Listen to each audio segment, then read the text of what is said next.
Hello, hi. Thank you for visiting with me today. I woke up about half an hour ago. Got the important stuff taken care of. I'm drinking the last of my churro coffee that was sent to me for my birthday. Absolutely delicious.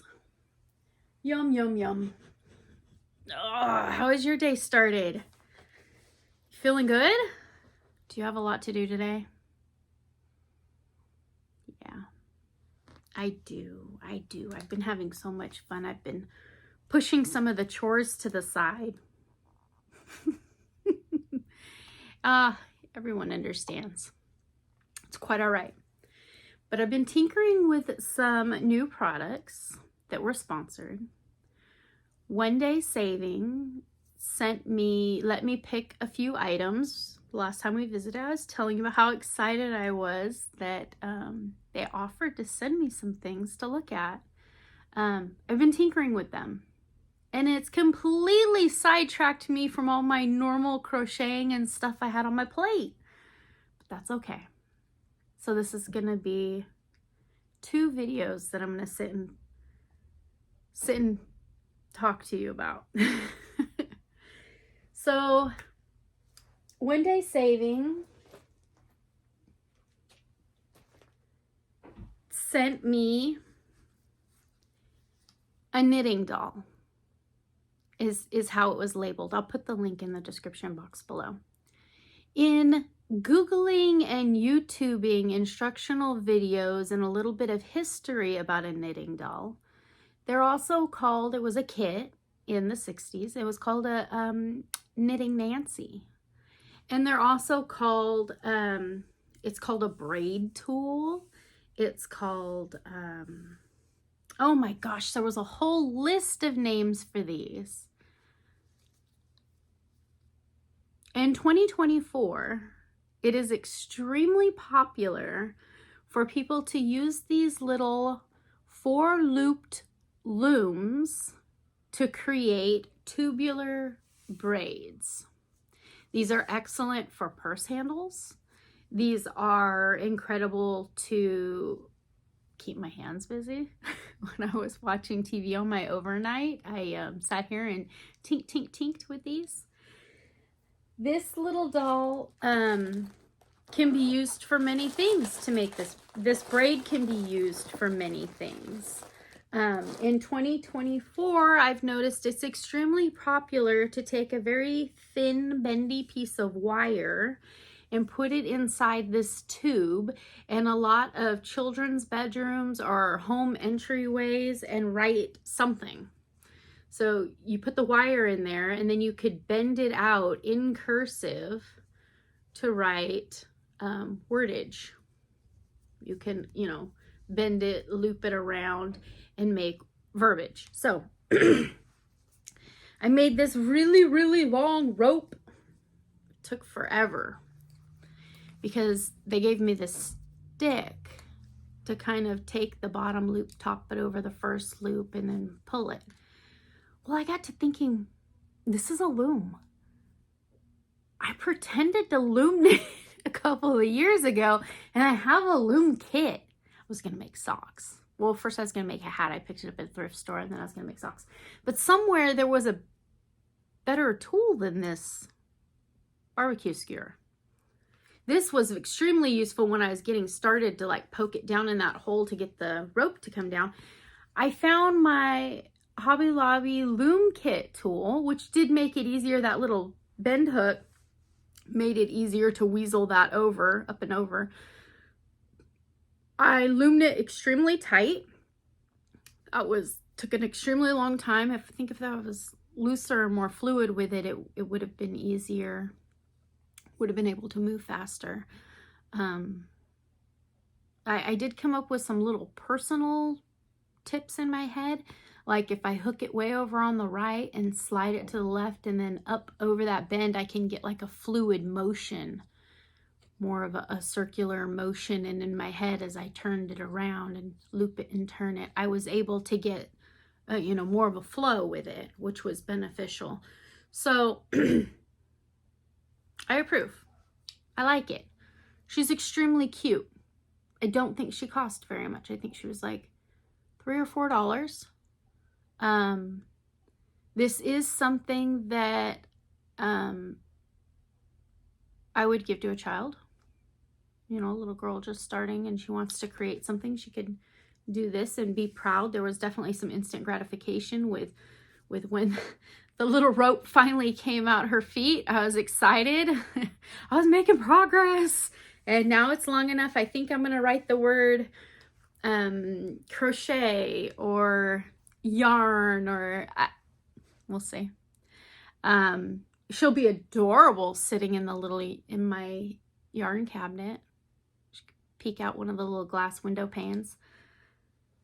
Awesome. I was really afraid that because I tight with the looming, I was afraid that I was bending or that these little metal loops were getting soft. No.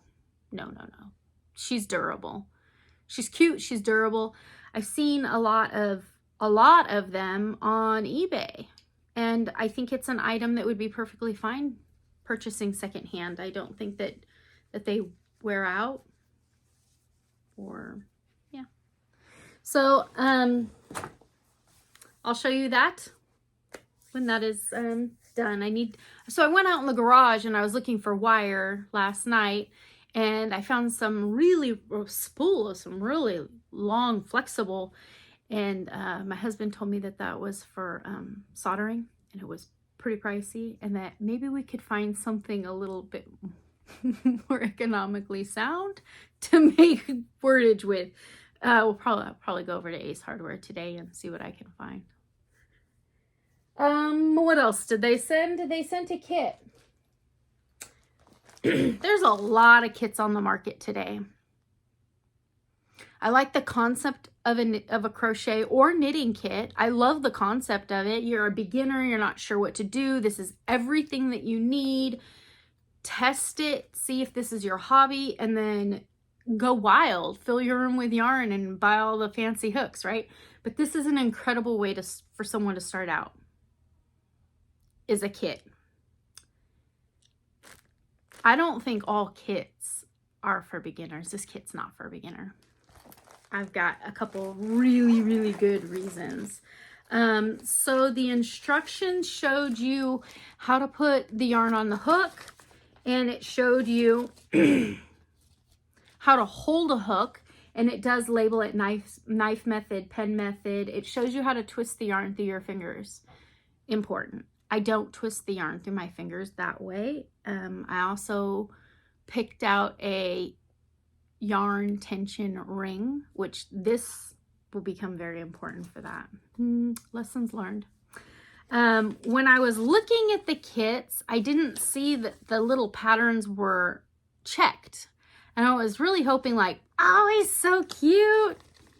I know, they're all cute. But I really want to make Frog Boy. But I noticed that when this kit came in the mail, it was checked for the bee. That's an adorable bee. Let's make the bee, no problem. That's it. There's no written pattern on instructions step by step on how to make the bee.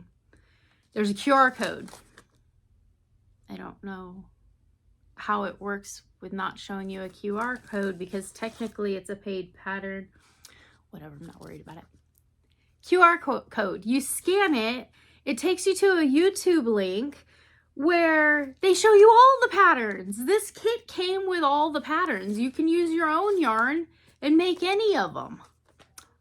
So it's for, how many was on this one? It's 8 patterns when you buy the kit. They're on YouTube, so it was accessible to me wherever I was, which was awesome. The YouTube video is not in English.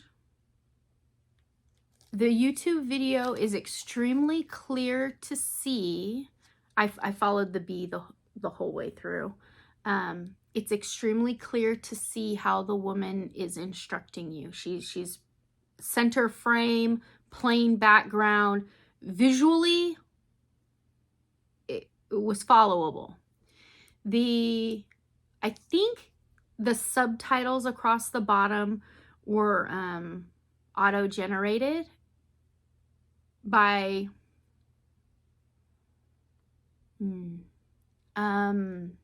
loose translation. So when I speak to you and I say chain 2, we're going to work in the first chain to make a circle, magic, not make a magic circle, but chain 2, we're going to work 6 single crochets into the second chain from the hook. It doesn't use that terminology.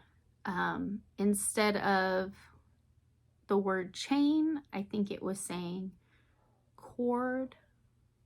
I was able to follow along a bit. They weren't using single crochet, double crochet. They were using the word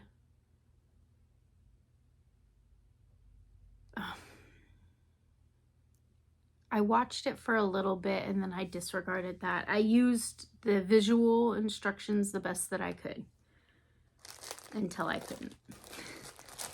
And then I did my own thing because it wasn't for beginners. I was going into it with an open mind, just do what they say, see how it comes out. I didn't. I did what I wanted. Look at my bee with the big old pink cheeks and wings. What a cutie pie. So they sent me a nubbin of hot glue and 2 little eyeballs. They look like the diamond painting. They're flat on the back. My glue gun shaft, if I stick that in there, I don't know if it'll feed all the way through, and I don't know the quality of the glue. So I'm going to use a little bit of glue tack, and I'm going to tack the little eyeballs on there. I made a bee. I had tons and tons of yarn left over. I could make an army of bees. They sent plenty of yardage. The stitch markers were awesome. They fit through the little loops just fine. The crochet hook, incredible. That's actually a really nice, comfortable. Remember when Daiso had the crochet hooks? It's got like the nice soft rubbery. I think $1.25 store, when they first started putting hooks into the store, this reminded me of that. Very solid hook. There was no seams on it, no like weird bending or anything. Solid, very nice hook. The hook alone, I'd pay a couple of bucks for. I think the kit was $8, $9. Links in the description box below. Hook was incredible. The yarn, so they sent a lot of it, but it's also it made an adorable amigurumi. The texture of it's really nice. So it's finely twisted. It's got a tiny bit, it's not a fluffy acrylic. This would be a no pill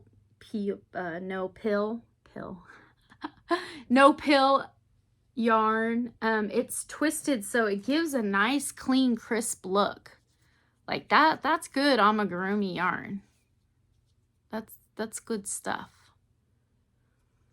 Yeah, the twist on it was nice. And then it's got like a little bit of, I want to say elastic. It must have maybe polyester in it. That's pretty common because it does have a tiny bit of stretch to it, which is nice because when you stretch it when I'm working with it, each one of the stitches kind of pulls back on itself into its relaxed form.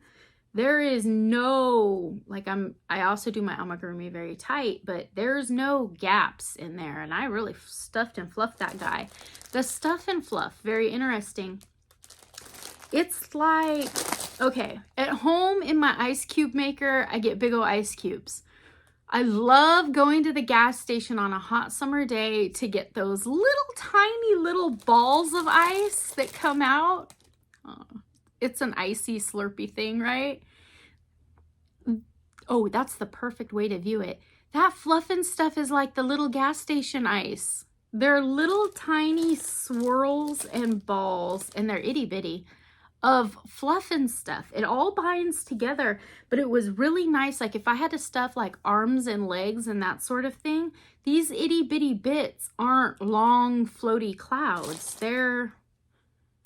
That could really stack and poke into, I like the fluff. Fluff and stuff was awesome. And I think that's about, oh, no. That thing was so wobbly, bendy. It was too long. It was too big to go in the stitches. His poor little cheeks, I need to put a little tack glue. I used the items from the kit. So sorry about your cheeks, buddy. Cute, cute. I had, the kit was incredible. I did like it. The instructional video was the only thing that made it not so, you needed to know what you were doing or a basic pattern of how to get it together. The instruction video wasn't, it needs help. It needs help. But I really enjoyed this. I enjoyed this. And it was excellent to take with me. I did it on my overnight. I whipped him up pretty quick after I ditched the video. So nice little kit, keeps everything together, like the little pouch. I even put the Knitting Nancy in here and the yarn in here on a day when I worked on it in the car. Did that. And then the knitting ring. Whoa, it's not in there. I didn't put it back. I thought maybe I had popped it into here, but I don't see it in there either. Oh no. Is it? Oh, okay. So it's in here. I was trying to use it with amigurumi, but that didn't work out. So I was, I have the Breeze cardigan that I'm working on. So it's probably just a me thing. I can see this potentially being incredible for certain people. So when I crochet, I'm left-handed. So I got the hook over here. It's the panel I've been working on. Did a little bit of progress on it last night and the night before, Sunday, Monday night. So I probably don't crochet and hold my yarn in a very formal way. I think that was part of my grandma, and my argument was that my form was bad. So when I crochet, let me just get myself situated here. I hold my yarn, working yarn, I do this. I know, she always told me my fingers were gonna get tired, they're gonna cramp up. They don't, and when they do, I stop and go do something else. So I hold my yarn in those 3 fingers. I kind of do a pinch here. I'm holding the fabric with my thumb and my bad word finger, and then my first finger kind of does the throwing. I guess if you were a knitter, it'd be called throwing. And I just work along like this. My yarn isn't going over the tops of my working yarn does not go over the tops of my fingers. So the only place in my hands is like right here on my middle finger. It's going through my pinky is gripping it. My ring finger is gripping it. My middle finger, there's this tiny little spot where my yarn's going over it. So that would be logically the only place where the yarn is supposed to loop under her little head, which it has a pretty little red rhinestone. So wearing it backward, inside out, I guess, if I'm pinching the yarn with my pinky and my ring finger, I can loop my yarn under her little head, which feels extremely awkward because now my finger doesn't really bend because she's long. That's okay. Give it a try. It feels like it is pulling through. I feel like I have less of a tight grip with my pinky and my ring finger. The yarn is flowing right through her little head. I don't know if it's interrupting tension, but it's definitely changing tension. It's not a tight ring. It's totally adjustable, but it fits well on the little, what do they call that? The second segment of my finger. I don't know. It doesn't hurt. It doesn't feel uncomfortable. It just feels odd. I could very easily see myself getting used to it. But why? But why have an accessory if it's not giving a benefit? I'm not sure what the benefit of it would be. I guess if you got used to using it and used it on a regular basis, you could see that there's a benefit to it. But that really is part of why I love crochet and why I picked it up and why it was a hobby that was just so adaptable, was that you take a string and you take a hook. It didn't have to be fancy. It could have been one that grandma gave you or a random person that was wanting you to start a hobby, and you could just sit and work with it. You didn't need a whole lot. You could sit and chain and chain and chain, undo it and chain and chain and chain. You didn't need much of anything. I liked this hobby in the beginning because it didn't have so many accessories and that the allure of it was affordable. So when it comes to extra accessories, items, gimmicks, marketable parts of it, I don't know. Do I need it? I don't need it. Do I want it? She is really cute. So many friends and family members have sent me links to these rings saying, oh, look, it's a crochet item. You need it. I don't need it. Kind of wanted it. Well, I did want it because I picked it, right? She's pretty, and I'm glad she's a part of my life. Yeah, I'll put her on my cart and we will see. There's no sharp edges. Very pretty finish. Lots of beautiful detail. Just as a ring alone, it's beautiful. They had a few different designs to pick from. Yeah. Overall, my experience with One Day Savings was a positive experience. Definitely see some items on there that I'd still want to check out. There was some hook sets that I have my favorites, but definitely some nice beginner hook sets. If my girls ever decided to get interested in the family hobby, there were some very adorable sets that I would definitely purchase for them to have with cases and keep everything together. Yeah. Got here relatively quick, just a couple of days. The customer service was very responsive and I enjoyed it. One Day Saving gave me a little code. I think it's AMIE, AMIE 10 OFF, and it gives 10% off. I did not look at shipping at all. It did come from China, and it came within a couple business days. I think it was 10 days total. I'm not sure. It didn't take too long. You know, typical shipping. But the 10% might help cover the shipping or tax. If you're in California, it'll take a little bit off the tax. It was overall a fun experience, and I would definitely think of One Day Savings if I needed to purchase some items for a crocheter in my life. A whole bunch of links in the description box below. Check it out if you're interested. I am going to drink some more coffee because I really don't feel like I'm awake yet. And I'll be back. I want to show you, I finished my test top, my Sugar Magnolia top, finished that. And, oh, I made a purchase from a friend, and I think you might be interested in it. I'll be back later. Take care. Go get yourself a drink. I'll be right back. Bye.